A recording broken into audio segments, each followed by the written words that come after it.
Hello my sweet angel besties, welcome back. About 10 minutes ago I decided it would be fun to start a new reading vlog, so here we are. I think we're just gonna mood read together this week. I've done a few of these vlogs before where it's just a mood reading vlog and I just kind of pick up whatever I feel like reading. There's not really like a theme or a challenge, it's just me and some books. I think I'm out of a book slump. I was kind of in a book slump at the end of April, but I think I'm out of it, so I think this could be fun. I guess we'll wait and see. I don't really know exactly what books I'm in the mood for or like which books I'm going to pick up in this vlog. I don't have a dedicated like TBR for this week, but I do know which book we're going to start with, and that is Sunrise on the Reaping. This is a book that is set in the Hunger Games world. It is one of the prequel novels that Suzanne Collins has released since writing the original trilogy, and this book surrounds Haymitch's story and Haymitch's games, which is one of the prequels, the 50th Hunger Games. I got my hands on this yesterday and I started it last night, but I literally read maybe 20 pages before passing out. Like, I was so tired last night. I was so excited to pick this up, and then I started reading, read 20 pages, fell asleep. So I didn't get through much last night, but I have read a little bit more today. I just got up to page 90 earlier today, but I've kind of been focusing on other things up until this point, but I've just finished the rest of the things I wanted to do today. So I think I'm just gonna sit and read for the next little while. I think it's like almost 4 p.m. so we'll see how much further I get into this tonight. I feel like earlier I was reading so slowly. I don't know what was going on with my brain. Like, I was really enjoying the book and I was so interested in it, but sometimes I feel like my brain just like does not connect to the words. Like, it feels so clunky to read, and then sometimes I get into like such a flow state where the words are just like being read in my brain so quickly and it just like all flows so nicely. But yeah, today is a clunky reading day in my brain. Again, not sure why. Hopefully maybe we're past that now that it's been a few hours. I don't know. I was feeling very tired earlier, so I don't know if that was why. I'm up to chapter 7, so I guess we've read about 70 pages so far today, and I guess we'll see how many we continue to read. Let's get reading.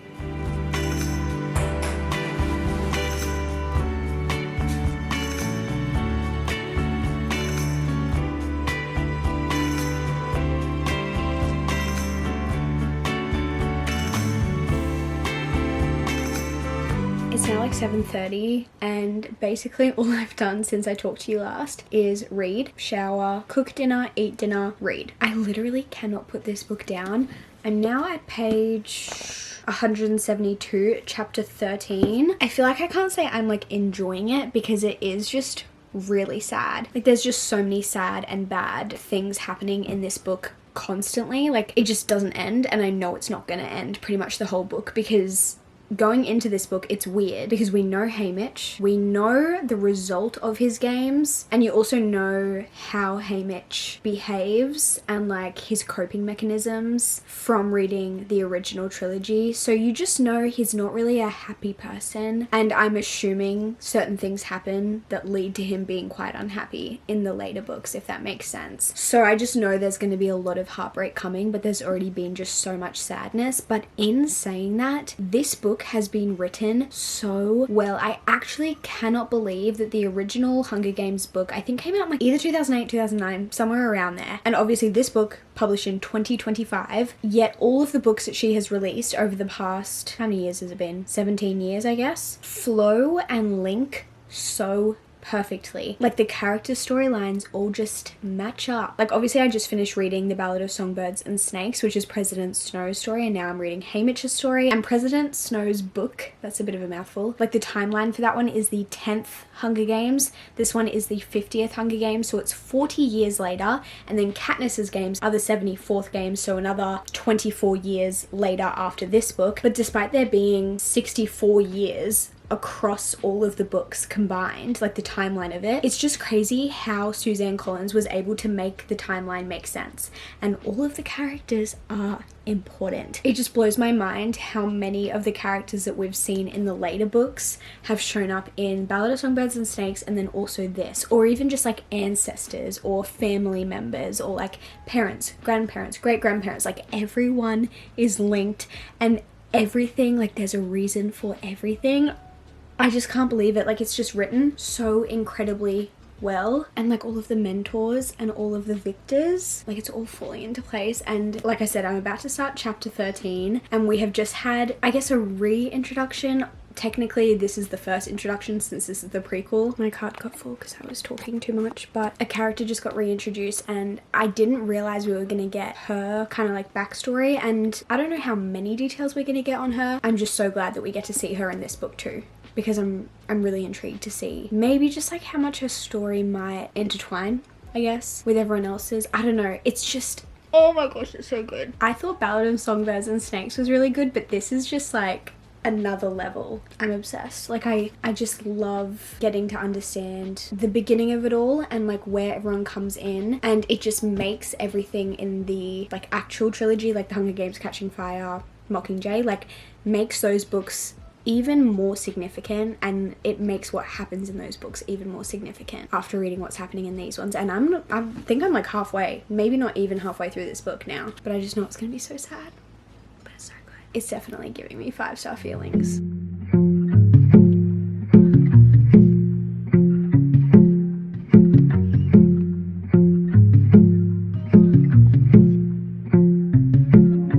Last night I got up to page 232, so I guess that means we read a total of like either about 200 or 210 pages. I forget if I was up to page like 20 or 30. Either way, we read about 200 pages yesterday, which is probably a lot more than I would normally read, purely because this book is so good. It's now the next day, I'm having a bit of a slow morning and I'm doing a bit more reading, but I'm so stressed because like the plan that Hamish had along with some other characters in this book, like we're kind of getting to the main part of that plan now, and I'm so stressed because I don't have a good feeling about it, but I don't know how it's all gonna play out. I just know it's probably not gonna play out well, and it makes me feel physically sick thinking about, oh my gosh. It kind of feels like I'm reading The Hunger Games for the first time again, like the original books. Like I'm 12 years old again, sitting in my parents' house in my childhood bedroom, just like so stressed.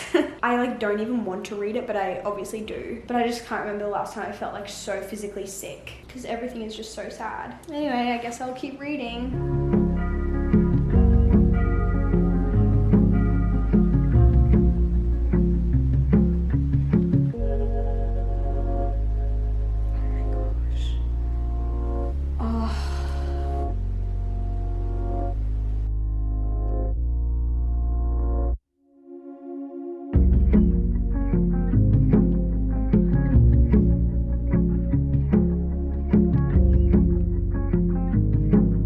Today has been one of those days where I just have not had the chance to pick up a book since this morning. Like I vlogged this morning, reading my book, had a great little slow morning, but since then I've just been, you know, like at my computer, grocery shopping, doing all the things that you need to do, which is fine. But it's also one of those days where whilst I'm doing all those things, all I can think about is my book, and it's just about to hit 5 p.m. I just had a shower, put my PJs on, because honestly, most days I'm in my PJs by 5 p.m. I'm not gonna lie. And I finally have a chance to sit down with my book and I'm so excited.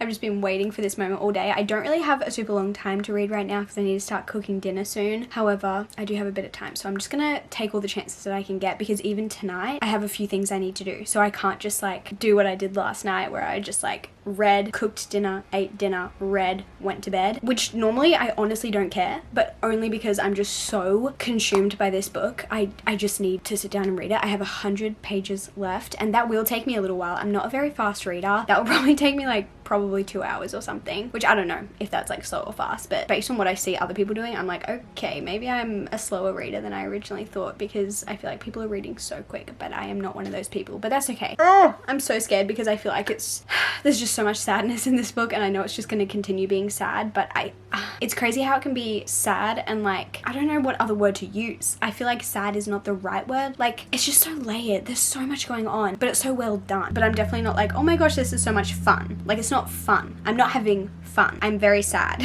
reading about just so much death and brokenness. And is corruptness a word? But like, obviously the system, the capital, all of it is so corrupt. Also, it's kind of ironic because right now it is Tuesday, the 6th of May, and so it is Met Gala Monday here in Australia, because we're obviously a day ahead. So we are seeing all of the Met Gala stuff today. And don't get me wrong, I honestly love the Met Gala. Like, I literally woke up and texted my bestie Lang being like, happy Met Gala Monday, like so excited to see all the looks, and we've been texting back and forth talking about all of the different celebrities and what they're wearing and the theme and the designers and all of it. I think it's just so cool cool. It's such like an art thing to me. I think seeing how people just go so all out and seeing all of the designers work is just incredible. I love seeing it. However, seeing all of the Met Gala stuff whilst reading a book in the Hunger Games world makes you just like it's the most capital thing we could be doing. The Met Gala is so capital coded, and it just feels so wrong to be like enjoying the Met Gala whilst reading the Hunger Games. Like it feels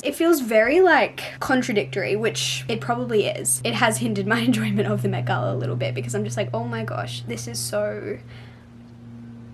You know what I mean? Especially in the prequels, I feel like you get a bit more information about the Capitol as a whole. Obviously, like the politics behind it, but also just like the enhancements that people get in the Capitol and like all of the surgeries. What do they call them? Maintenance, I think Effie called it. Like she was like, oh, I need to start my maintenance soon. And she's talking about all of the, you know, just like work that people get done. It's also interesting because some of the characters, I'm like, oh, they don't look that old in the movie when you realize how old they are from the books. Like you kind of work it all out based on if they were in the prequel and then also in the original trilogy. Like some of the characters you're like, oh, you would be in your 70s or you would be in your 60s, so like shouldn't you look older? But then you remember that a lot of the victors and a lot of people in the Capitol have to have all of this maintenance and all of these procedures done to make them look younger, which is just... Anyway, I'm going off on a tangent now. I'm gonna go read. I'm still loving it. It's still giving me 5-star feelings, but I'm also just so stressed because I know it's gonna end up breaking my heart even more than it already has. So yay, question mark.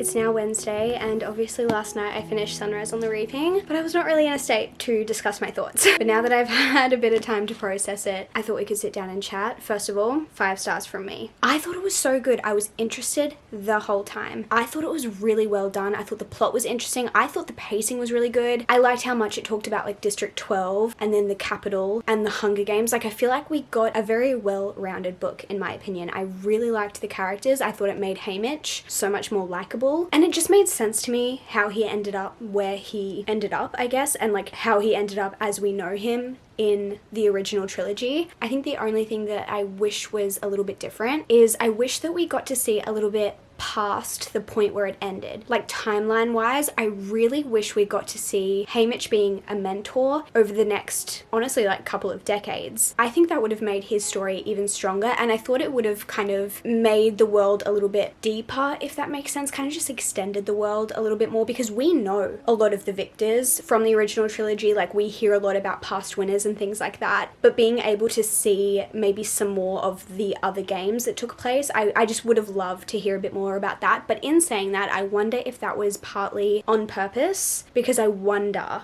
obviously just like theorizing, I wonder if Suzanne Collins will end up doing one more book. Maybe. I would love her to. I've kind of deep dived a little bit, gone down the rabbit hole a little bit in the Hunger Games fan base, and some people theorize that she may do one more book as a prequel, almost like an original trilogy, and then maybe 3 prequels, just to kind of like make it a bit more symmetrical. And some people have noticed patterns between the first prequel and the first Hunger Games, Haymitch's book and then Catching Fire and things like that. And I have seen some people theorize that maybe Plutarch, he is in this book, he's in the original trilogy. I feel like if he had his own book, which I think would make sense for him to get his own book because it kind of would fill in some of the gaps for us, but I feel like if he got his own books, maybe that's where we would get to see some of those other games games that happened after Haymitch's but before Katniss's. Again, that's just like a theory. I don't know if that's ever going to happen, but I think it would be really interesting. Anyway, I really enjoyed this one. I did also go down a bit of a deep dive in Goodreads reviews, and there were a lot of negative reviews, which was really interesting. So obviously some people like this, some people don't. That's kind of the same with every book. I personally liked it, and I also didn't think it created any plot holes, but I read a few reviews kind of like outlining some of the plot holes, but I could have thought of arguments against those. Anyway, that's a whole nother thing. But like I said, it's the next day. I have started a new book. This is the book that I have started. It's Emma of 83rd Street. This is a contemporary romance set in New York City, and it also is a retelling or reimagining of Emma by Jane Austen. I've read another book by these authors, which was a retelling of Pride and Prejudice, so it's kind of like part of the same world, and I do think there's a bit of crossover between the characters, so I'm really excited about that. It is on Kindle Unlimited, and it's also on my 25 books I want to read in 2025. So this is the book that I've started. I don't know how much reading I'm going to get done tonight because I am going to a concert tonight, which I'm so excited about, but obviously that means not as much time for reading. So I guess we'll see. As you can see, I'm not at my house. It's now Thursday, and where are we up to? I've kind of read little bits here and there. So I'm up to page 116, and I'm 28% through this book, and I'm actually really enjoying it, guys. Like, it's so fun. It's giving me major Clueless vibes, which obviously that makes sense because Clueless is based on Emma. If you didn't know, I didn't know that until probably last year. I've never read Emma. I didn't know much about Emma, but I'd obviously watched Clueless. And then when I was reading this, I was like, oh, it's kind of giving the plot of Clueless. And then I was like, oh. But basically, we're following this girl called Emma. She lives in New York City in this, it sounds insane. She lives on this beautiful street in this beautiful house, and her house backs onto another house. Like, the backyards kind of like meet, if that makes sense. Like, there's no fence between the backyards of the two houses, and in the house kind of that backs onto hers is where her neighbors live, and they've like grown up together. So it's like two brothers that live in the neighbor's house, and then it's her and her sister who grew up in her house, and they kind of just grew up all hanging out together, the two brothers and two sisters. And then one of the brothers and her sister ended up getting married. So that's kind of where the book starts. And she says that she doesn't like the other brother, and they're like just kind of friendly. They have a bit of banter. They're kind of like, I don't know, they like tease each other. They're kind of like argument-y kind of banter, if that makes sense. But I'm assuming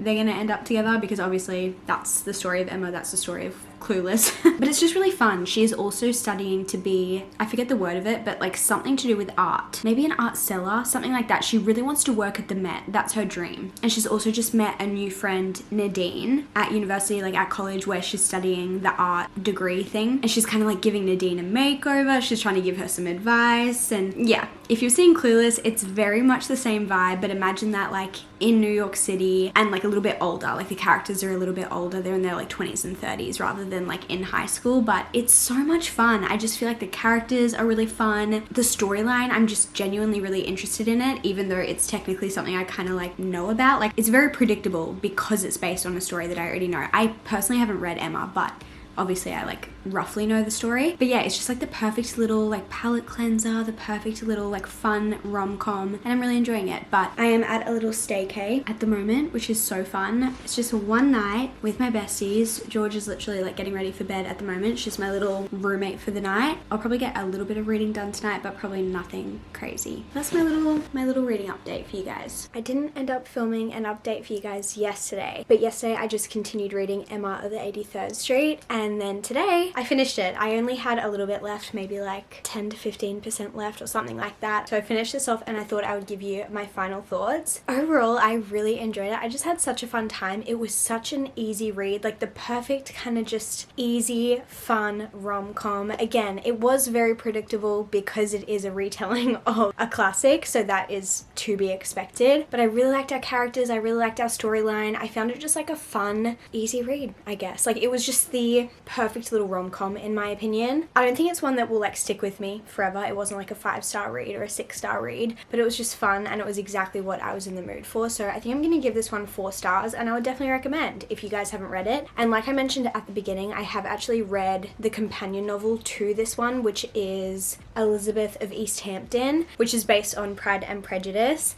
and the characters from that book you actually get introduced to in this book. So I did read it out of order. This is technically the first book in the little companion companion series, and Elizabeth of East Hampton is a second book, but I recommend both of them. They're both just like very light-hearted, very fun. I think it's good banter, but yeah, I just really enjoyed it. Now it is like 7 p.m. and my plans for the night are to enjoy my mortgage, aka stay home and just hang out, I guess. I'm in a crochet mood, so I think I'm just going to spend the next like hour or two crocheting, and I think I'll listen to an audiobook while I do that because I want to read but I also want to crochet, so why not do both and just listen to an audiobook. I did start my next read, which I'm really excited about. I started The Rose Bargain by Sasha Payton Smith, and I believe this is a YA fantasy book, but now that I've started it, I can definitely tell it's much more of an urban fantasy. It's set in England in 1848 during the Victorian era, and we are following Lady Ivy, who comes from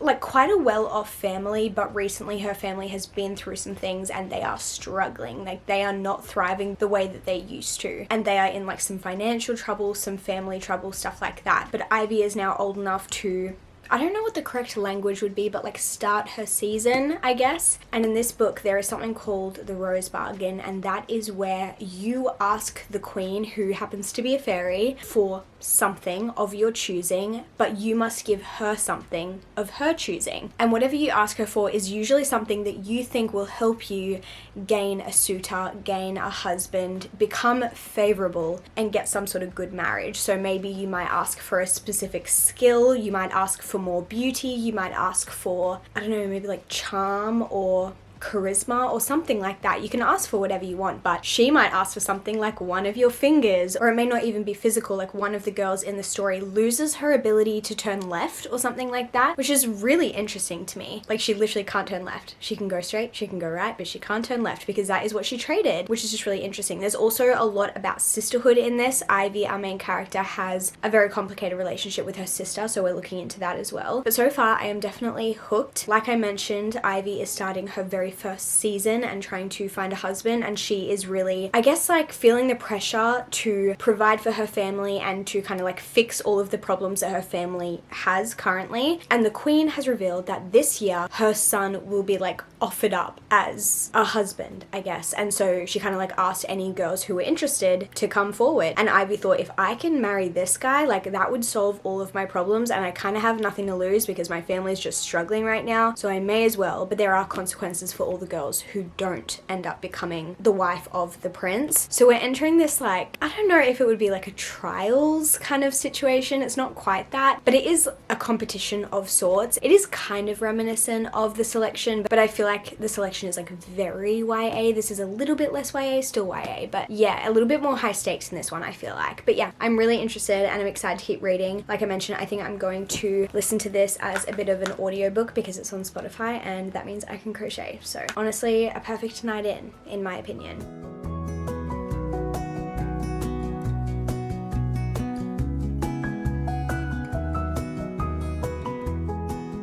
I ended up getting up to chapter 15, which is page 123, which is a nice little chunk, I guess. I feel like we've really like set up the story now, and I'm still having so much fun with this. I just think it's such an interesting premise and such an interesting situation. I obviously don't want to continue sharing what is happening because I feel like we're kind of like getting further into the book now. However, like I mentioned, we're following Ivy and she is trying to, I guess, become the prince's wife, but I failed to mention that the queen also has another son. So there are two sons. One of them, like I mentioned, is, I was about to say up for sale. He is not up for sale, but he is available to marry, and I guess the other one isn't as of yet, but our main character seems to be having some interactions with the other brother as well, even though that is not the brother that she is meant to be interacting with, I guess, especially because this is set in the Victorian era. So like a girl seen talking to a boy, specifically in private or behind closed doors or without a chaperone or something like that, is very much a no-no. But it seems like this other brother has some information that he is not sharing, and our main character wants to know what it is. So she's trying not to get herself into a bad situation or an unfavorable position with this other brother, while still trying to find out maybe some secrets that she wants to know the answers for. But yeah, if you like stories that are very like almost like Bridgerton vibes, like set in a castle. There are balls. They're wearing these beautiful gowns and they have etiquette lessons and it's all very poised and proper. But there's also a lot of family dynamics, a lot of secrets, a lot of deceiving going on. Like, it is a lot of fun. So I'm enjoying this so far. I don't think it's like giving me 5-star feelings, but I'm having fun. So I'm gonna keep reading this until I fall asleep, and then I guess we will continue on the last day of our reading vlog together tomorrow. I don't know if I'll finish this book tomorrow, which is a little bit unsatisfying. I almost wish I could just keep going until I finish this book, but this is a week of reading, so I need to keep it within the time frame, you know what I mean?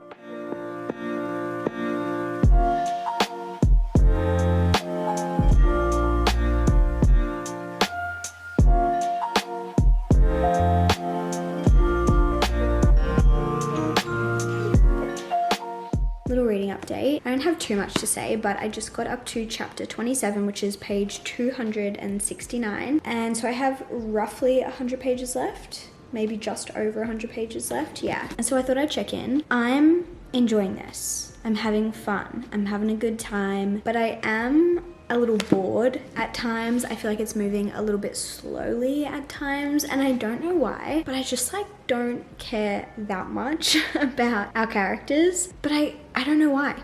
I don't know why. I wish I knew, because they all seem fairly likable and they all have reasons to be doing what they're doing. I don't know, I just feel a little bit disconnected. I think the plot is interesting. However, like I mentioned, this is like kind of like a trials competition situation where a bunch of girls are competing to win the hand of the prince. And so it's kind of advertised and marketed as a bit of a trial situation. But I feel like, in my opinion, the trials are kind of lacking. Like, the trials have not been interesting to me whatsoever. And especially for a fantasy book, we are really lacking in the fantasy side of things. So like, the queen is a fairy and her 2 sons are both technically fairy. There is such like a lack of magic, which like I said, it's like an urban fantasy, so like I guess like there still is magic because of this whole rose bargain situation where they can kind of like bargain for things that they want, and the queen will be able to just like magically give it to them in return for something that she wants. But apart from that, I just wish the magic was kind of showing up elsewhere. I wish we were getting a bit more of it just to make it a little bit more interesting. So yeah, overall I'm still having a great time. I'm enjoying this, but I am slightly bored. It is moving a little bit slower than I thought. The trials are just not what I expected, which maybe is my own fault for going in with like certain expectations. Like, I was just thinking kind of like Powerless by Lauren Roberts kind of trials sort of situation, and some of these trials are just not like that at all. Or like The Games Gods Play, that was a really great trials book as well. I just feel like if you're marketing it as that, which like even now I'm trying to like look at the back and see how much it talks about it, it doesn't really talk much about it. So again, maybe it's just like I heard people say trials and then I was like, slay, trials, I can't wait to read about trials. And then it's like, here's an etiquette test, and you're like, you know? I just think when you hear fantasy book with trials, you assume that the trials are going to be like very high stakes and very intense and kind of just like more action packed, I guess I would say, and it's really not giving that energy, and that's okay. But that was my expectation, so again, maybe that's my fault, but I don't know, I wouldn't go into it being like, this is a trials book. If you like The Games Gods Play, or if you like Powerless by Lauren Roberts, like those are books with trials. I wouldn't really compare this to those. It's just a totally different kind of trial, you know? Anyway, I'm gonna keep reading, and I wonder if we'll finish this today. Maybe I could. That would be really satisfying if we could finish it today, just to have finished it by the end of the vlog, but we'll see how we go.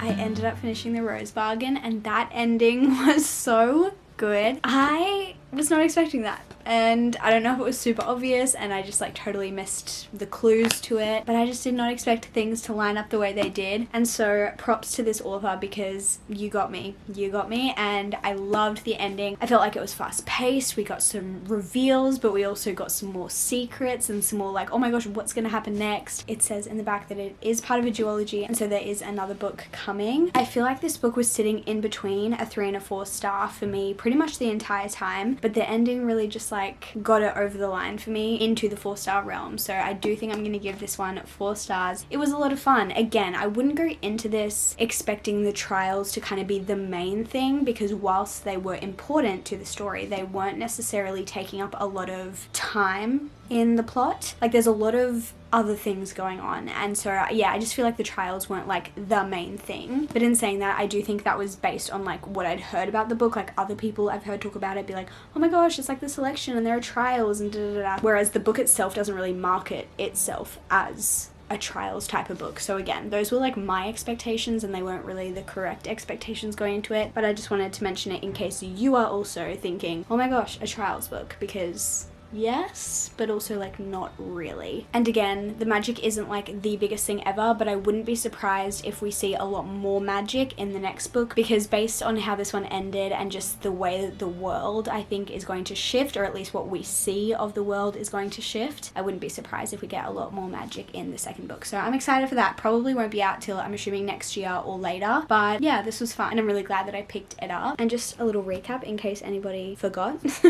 We started off the video reading Sunrise on the Reaping by Suzanne Collins. This was incredible to me. I loved it. It was 5 stars for me. I just like could not stop thinking about it while I was reading it, and since finishing it I honestly haven't been able to stop thinking about it either. So I'm so glad that I finally read this. But I do think rereading the original trilogy beforehand and also reading Ballad of Songbirds and Snakes beforehand gave me the best possible reading experience. So like I would recommend doing that if you're trying to get the best reading experience possible. You probably don't need to, but I just feel like you notice so many more things. So very happy with that one. Definitely my favorite read from the week. Then I read Emma of 83rd Street, which was just a fun little rom-com. It was exactly what I wanted it to be after such like a sad and like heartbreaking, earth-shattering book. I just needed something light and fluffy and fun, and this retelling of Emma by Jane Austen was perfect, so 4 stars for that one. And then lastly, we ended up finishing The Rose Bargain. I honestly did not think I was going to finish this week, but I'm so glad that I did finish it, and I had a great time with it. 4 stars for this one as well. So overall, honestly, a fantastic reading week in my opinion. I recommend all of these. They were all really good. I definitely don't read 3 books every week, but I did this week and it was really fun. And it was just fun to be able to pick up kind of whatever I was in the mood for. But I hope you guys enjoyed this video. I would love to know what you're reading right now, so let me know in the comments below. And I guess I'll see you guys in my next video very soon. Goodbye.